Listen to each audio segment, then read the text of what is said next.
Geceleri uyku bilmegen aysiz, gündüz quyosh qalbi mehrga boysiz.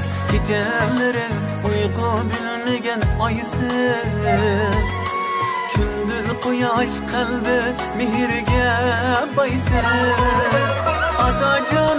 Ana canım siz mening hayatımni güzelletken çıraysiz.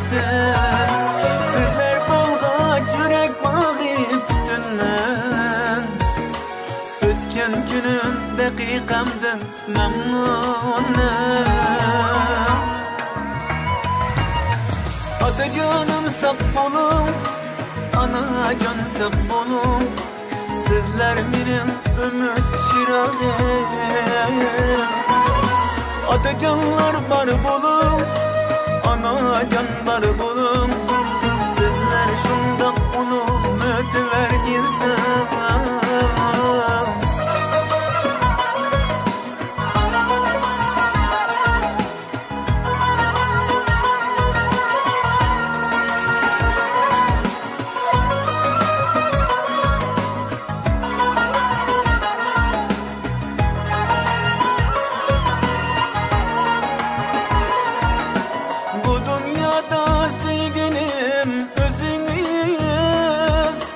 Kımmetliktir her bir aytgan sözünüz.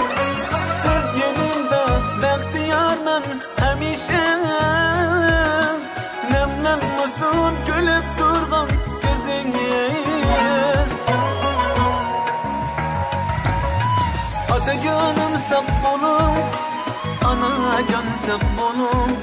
Sizlar mening umid chirog'im.